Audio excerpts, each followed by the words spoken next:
What's up, guys? Headphones Neil here, back with this week's recap review hot take of Star Wars: The Clone Wars, The Bad Batch, Season 1, Episode 9, Bounty Lost. So for this episode, hopefully sounds like we get a conclusion to the bounty hunter sent by the Kaminoans to recover Omega, and as it turns out, it was more of it was partly a confirmation that she's a secondary unaltered clone of Jango Fett, much like Boba Fett.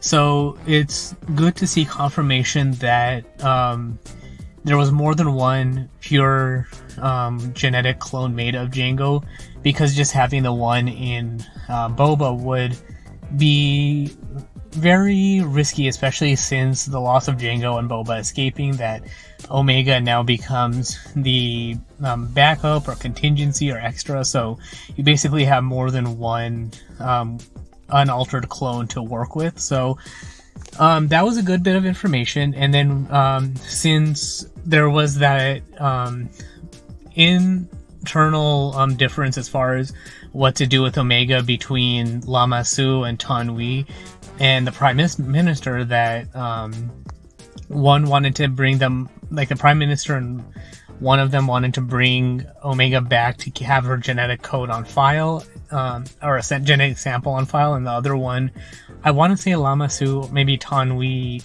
as far as one of them not wanting Omega to be killed and her code kept on file. So it was good confirmation to see that as long as Omega was not returned to the Kaminoans and there's no more bounty hunters after her, that all is going to be well. So it's also kind of on the downside that the Bad Batch and Omega don't know that, but I guess hopefully they'll able to rest a little bit. So it all depends on what is told to the Prime Minister. Probably, from what it sounds like, they'll probably do something unofficial where the Prime Minister is told that Omega was killed by the Bad Batch or by one of the bounty hunters to cover up that story. So hopefully that all works out that way. So along with the inhibitor chip story arc, I'm kind of hoping that this story arc, as far as the bounty hunters go, is officially done. And we can now move on to what the what the Bad Batch and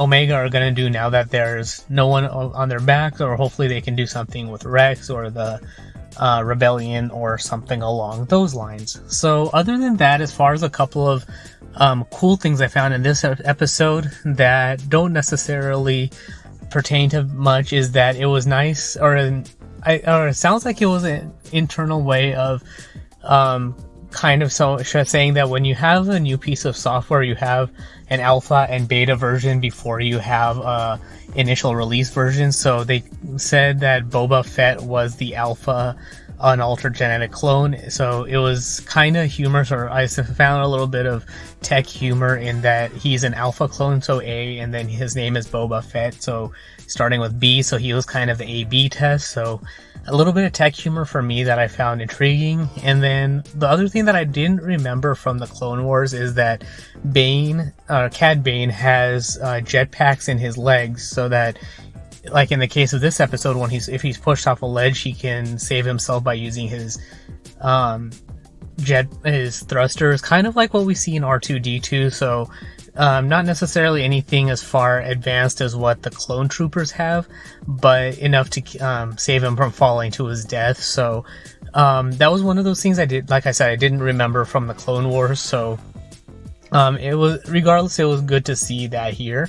But other than that, this episode had less than prior episodes as what to expect going forward, I feels like. So now that Cad Bane has been sabotaged and Fennec Shand has been paid for keeping Omega safe, we'll see what happens from here. I don't know if the bounty, or if Cad Bane has been told that the bounty's been called off, so we'll see if maybe he goes straight to the Emperor, or they have an introduction to Vader in the show, or they have more strife, or they have more black market connections, so we'll see if maybe he goes to the huts or something like that, as far as letting the black market or the underworld know that Omega is an unaltered genetic clone of Jango Fett, so having her would be a benefit, so they could potentially bring in a story arc along those lines. So whatever they do is going to be interesting to see what they do from here. So that's all there is for this particular review. Like I said, I'm curious what they do from here. It's hard to say as far as I can tell. The inhibitor chip story arc is, if they do anything more than that, it's going to be kind of extra, especially since now we know they're not going to do any clones, and they're training the Imperial Army to not have it, or to have fewer clones, and then the bounty hunter contract, I guess, is called off of Omega. So hopefully it's more interactions with the Bad Batch between the Rebellion and the Empire. So that's all there is for this particular review. So if you have any questions, comments, feedback, updates on your own little Easter eggs you liked in this episode or any of the past episodes, you can find me on Twitter at PatelN01. The website is headphonesneil.reviews for past episodes, subscription links, supporting the show, and all of that good stuff. But that's all there is for this particular review. Thanks for tuning in, and until next time.